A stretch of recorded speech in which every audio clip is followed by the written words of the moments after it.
Oi gente, tudo bom? Sim, eu sei que a gente já tá em maio, que já é praticamente metade do ano, daí venho eu aqui com a maior cara de pau falar sobre as minhas melhores leituras do ano passado. Sim, mas olha, em minha defesa eu preciso dizer que eu gravei esse vídeo 2 vezes já. Uma vez em dezembro, uma vez em janeiro. E nas 2 vezes eu tive muitos problemas com ele e não consegui postar, problemas técnicos. E aí acabou virando uma questão de honra eu publicar esse vídeo aqui no canal. Sabe quando tu precisa finalizar um assunto? Que aquele assunto tá inacabado, eu tava assim com esse vídeo das melhores leituras.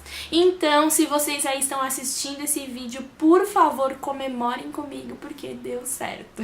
E também vamos combinar que nunca é demais a gente falar sobre livro, não é sacrifício nenhum, principalmente falar sobre leitura boa, que é o que eu quero fazer hoje. Então vamos lá, 2018 foi um ano com uma característica diferente, eu não fiz tantas leituras quanto eu tinha feito nos anos anteriores, mas foram leituras todas praticamente muito boas. Eu não consigo lembrar de um livro que eu tenha lido que ficou meio assim... talvez, um ou dois. Sempre tem, né?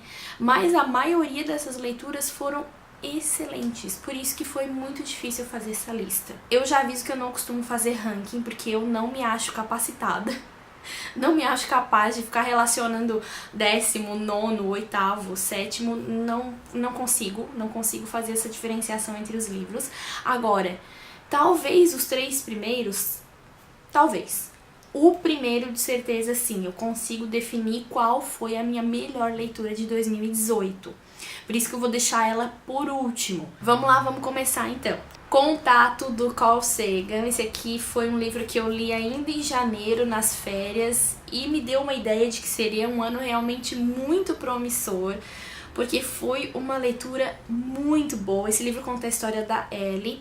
Ela é uma cientista, uma astrônoma que desde criança ela gosta de tecnologia, ela é daquelas crianças que monta, desmonta rádio. E já adulta, a gente começa a acompanhar ela já adulta, trabalhando num observatório, e ela tem a missão de procurar vidas em outros locais do universo. E eles têm uma certa urgência, né, de dar resultados e mostrar o resultado do trabalho, até que um determinado dia eles começam a receber sinais, um sinal muito específico, uma sequência de números primos, de uma estrela chamada Vega. A partir daí a gente vai acompanhando o trabalho desses cientistas, de outros que vêm para esse observatório, tudo se desenvolve, é uma história muito envolvente, é uma ficção científica que fazia muito tempo que eu não li alguma coisa desse gênero. Foi também o primeiro livro que eu li desse autor, achei o Carl Sagan maravilhoso, ele tem uma escrita elegante, inteligente, ele é bem-humorado, ele tem até uma certa ironia, mas sempre com muito respeito, respeitando muito as opiniões. Por exemplo, ele faz bastante essa discussão aqui entre fé e ciência, mas como eu falei, sempre muito respeitoso e sempre dando voz para os dois lados. Ele fala aqui no livro sobre um tema técnico, né, sobre ciência, só que ele faz isso com muita propriedade, então ele consegue fazer de uma forma muito simples e muito acessível.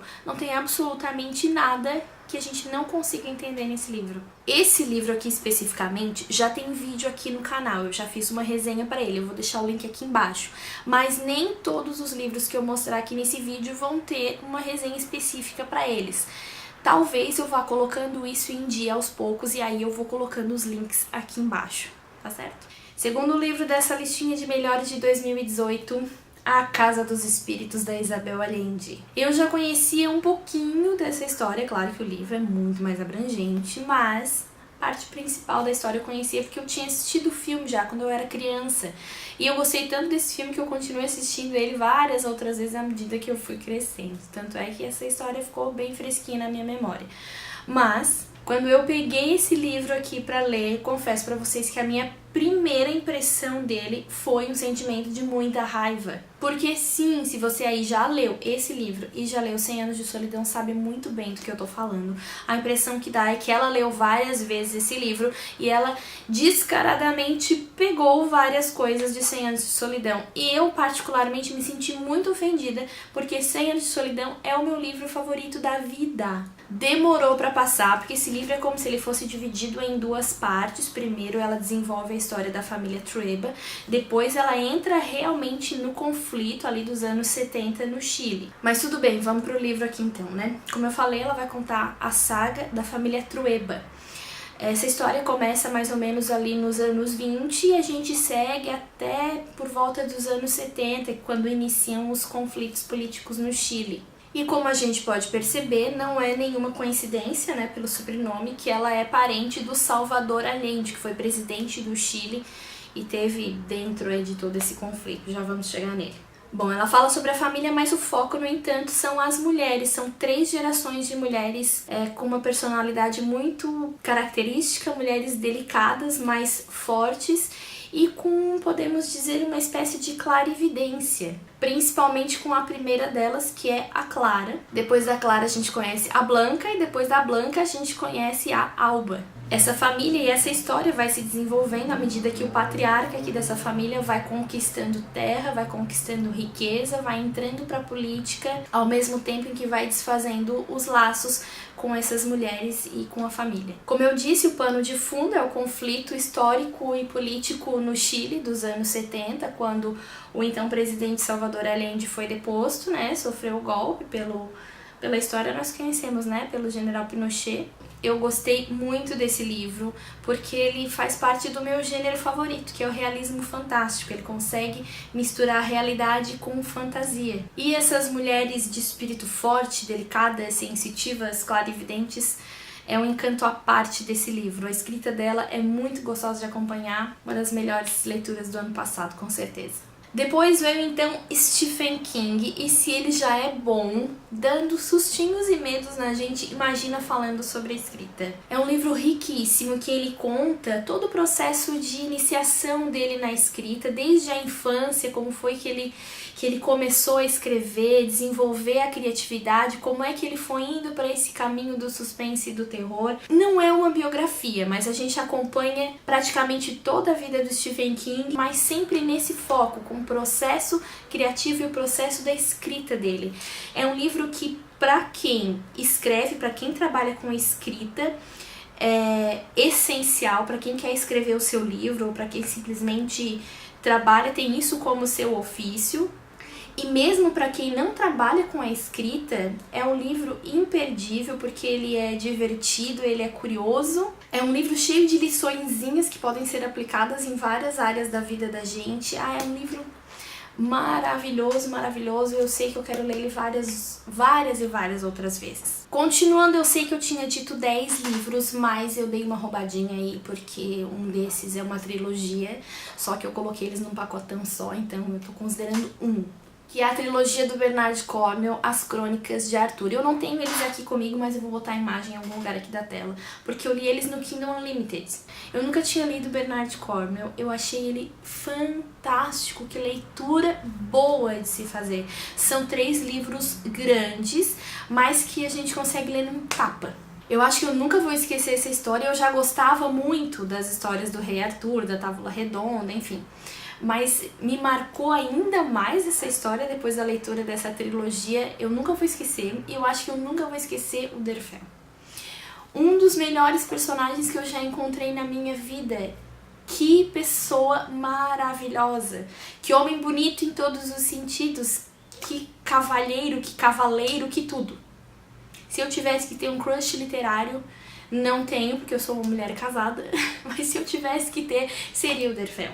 Enfim, ele é o nosso protagonista, apesar de ser Crônicas de Arthur, né? Mas a gente acompanha essa história pela ótica do Derfel. Ele, desde jovenzinho, um menininho órfão que é criado pelo Merlin, com o sonho de ser um cavaleiro de Arthur. E assim, é infinitamente mais fácil gostar do Derfel do que do Arthur, porque o Arthur é um bicho muito chato nesse livro. O Arthur é o filho bastardo do rei Uther, que tá sempre naquela briga pelo trono, mas que na verdade ele não quer o trono. Ele só quer lutar e defender a Bretanha. E então o Derfel acaba realizando o sonho de entrar para o exército do rei Arthur. Rei que não é rei na verdade, né? Muito bem-humorado, muito divertido. Ele tem uma escrita primorosa, super elegante. Ele não deixa nenhuma ponta solta, leitura super fluida. São livros cheios de batalhas, mas que em nenhum momento é maçante, é chato, ou é pesado, não é demorado, ele é prático e rápido, e dá aquela sensação de que sempre no final vai terminar tudo bem. Então tá aí, O Rei do Inverno, Inimigo de Deus e Excalibur, a trilogia de Bernard Cornwell, As Crônicas de Arthur, entre as melhores leituras de 2018. E então apareceu na minha vida Enquanto Agonizo, do William Faulkner. Gente, que livro maravilhoso! Eu confesso pra vocês que entre esse e o meu primeiro colocado ficou uma dúvida muito grande, muito. Eu quase coloquei os dois juntos, porque esse livro é fantástico. É um livrinho que não entrega a história pra gente de bandeja, ele vai te passando aos poucos e ele exige que tu vá raciocinando com ele, vá tentando encaixar as peças. Ele é dividido por capítulos e cada capítulo, não sei se vocês podem ver aqui, tem um nomezinho aqui em cima.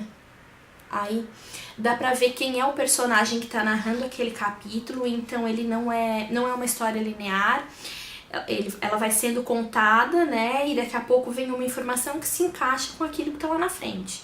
É a história de uma família do sul dos Estados Unidos que faz uma promessa para a mãe. A mãe está à beira da morte e ela pede que os filhos e o marido prometam que assim que ela morrer, ela vai ser enterrada junto dos seus parentes numa outra cidade. Então ela morre e aí os parentes precisam levar ela de carroça para esse outro lugar para cumprir esse último desejo da mãe. Então a gente acompanha, né, a trajetória dessa família, todo o sofrimento, e à medida que eles estão nesse trajeto, nesse caminho, a história vai se encaixando e a gente vai conhecendo um pouquinho de cada um desses filhos, da mãe, do marido e dos outros personagens. E para quem quiser saber mais, esse aqui é um dos livros que tem resenha aqui no canal já, eu vou deixar o link aqui embaixo. Crime e Castigo, sim, uma das minhas melhores leituras de 2018 e também uma das leituras mais arrastadas que eu fiz, talvez, dos últimos anos. Mas que sensação maravilhosa de ter terminado esse livro, de ter tido essa experiência. Dostoiévski é fantástico, a capacidade que ele tem de prender o leitor por cerca de, sei lá, 500 páginas, depois de fato principal já ter acontecido nas 100 primeiras páginas. Porque aqui, como eu digo até na resenha, depois vocês podem conferir, não é spoiler nenhum eu dizer que aconteceu um crime e que esse personagem vai sofrer todo o castigo ao longo do livro. Aqui nesse livro a gente conhece o Raskolnikov, um jovem estudante que mora em São Petersburgo. Ele é um jovem diferente, ele é um jovem que tem um aspecto sempre doente, introspectivo, cheio de ideias, cheio de filosofias. Parece que tá sempre em sofrimento, assim. Um dia ele toma uma atitude de matar uma pessoa simplesmente para fazer uma espécie de justiça, que ele acha que aquele crime se justifica de alguma forma. Só que, claro, várias ideias vão passar pela mente do personagem e ele vai passar o livro todo ou se justificando, ou sofrendo, ou tentando se redimir por esse crime. É o tipo de livro que a gente não pode passar pela vida sem passar por ele.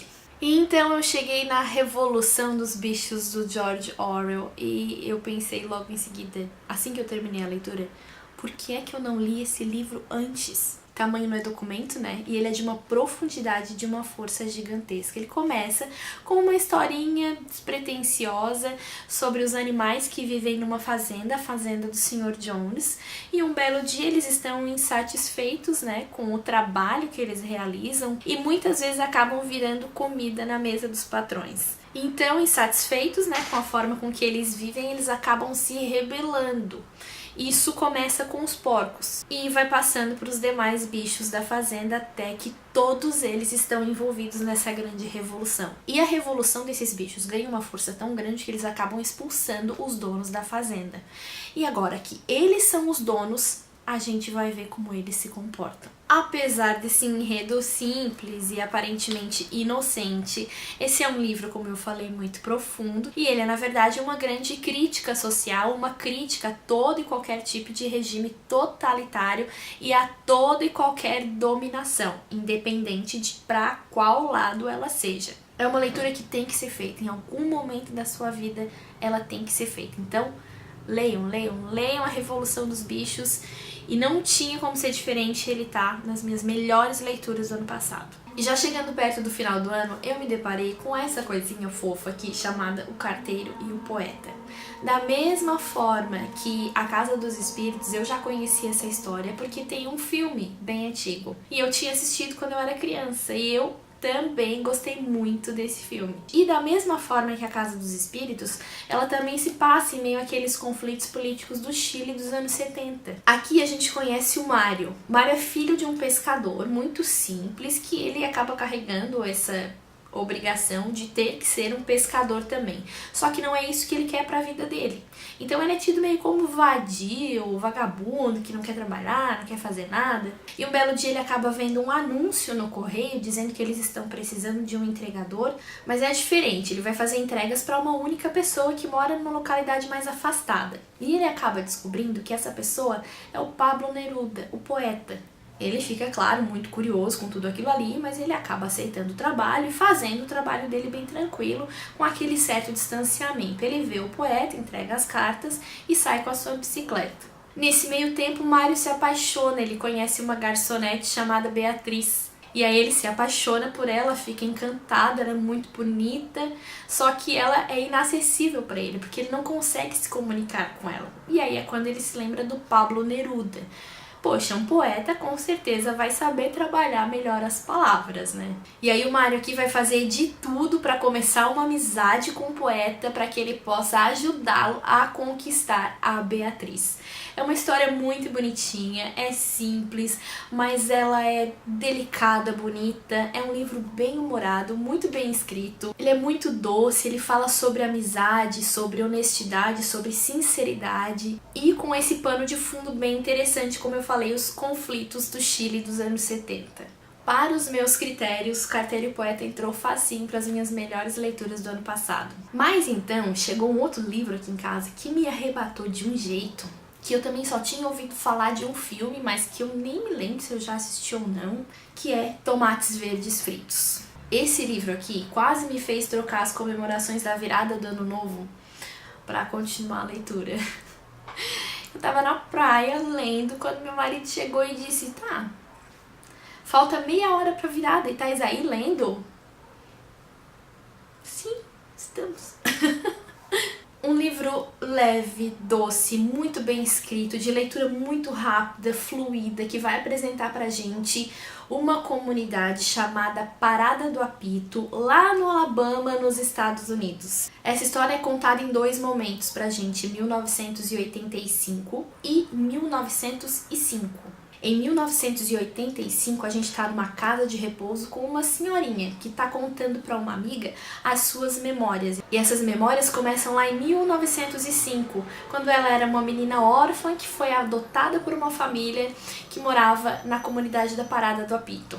A gente então vai mergulhar na vida dessa pessoa aqui que está contando a história, na vida de todos os outros personagens. São pessoas simples, a gente vai acompanhando a história do dia a dia, todas as dificuldades, os desafios que eles passavam na sua rotina. Era uma época em que já não existia mais escravidão nos Estados Unidos, mas os negros ainda eram muito discriminados. Um livro muito divertido, muito humano também, uma história simples, mas de uma profundidade que arrebata, gente, assim, que dá aquela sensação gostosa. Eu acho que eu sou suspeita pra falar desse tipo de enredo, porque eu gosto demais quando conta o dia a dia das pessoas. Tá ali no meu top 3, por isso que tá aqui mais pertinho da minha melhor leitura do ano de 2018. Vou mostrar pra vocês qual é. Nada na minha vida me preparou para esse livrinho aqui. Pedro Páramo, do Juan Rulfo. Que livro fantástico! Eu não fazia ideia do que falava esse livro e eu fui surpreendida de um jeito que eu vou dizer pra vocês. Eu fiz essa leitura aqui em um dia, passaram-se 3 semanas e eu fiquei com essa história na cabeça, digerindo ela e pensando todos os dias, que depois de 3 semanas eu voltei e eu li ele todo de novo. Aqui a gente conhece o Juan Preciado. O Juan Preciado fez uma promessa para a mãe, assim que ela estava morrendo, de que ele iria a uma determinada cidade procurar pelo pai, que ele não conhecia. Então, Juan Preciado sai em busca do Pedro Páramo, que é o pai. E a gente já pega ele meio que no meio desse caminho. E a história já começa toda meio estranha, porque é uma estrada que só desce e tá cada vez mais quente, mais calor. E todas as pessoas que ele vai encontrando pelo caminho não esclarecem nada para ele, vão deixando ele, na verdade, cada vez mais confuso, até que ele chega num determinado ponto em que ele não sabe mais se aquelas pessoas estão vivas ou mortas. Ele é curtíssimo, mas é o tipo de livro que não precisa ser acrescentado nada. Mesmo que em muitos momentos ele te cause uma confusão e a sensação de que está faltando alguma coisa. Porque essa é uma característica muito forte aqui desse livro. Ele começa num diálogo, ele começa no meio de uma frase, ele começa no meio de uma situação acontecendo. Depois a gente vai entendendo muito aos poucos o que está acontecendo. Mas nada se compara com Pedro Páramo. É um livro único. E esse aqui não é só a minha melhor leitura de 2018. É muito provavelmente uma das melhores leituras que eu já fiz na minha vida.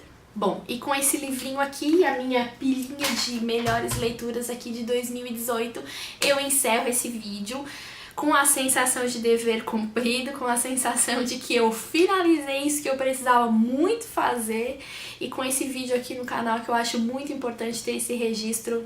Não tanto para agora, talvez, mas aí para a posteridade do Tá Valendo.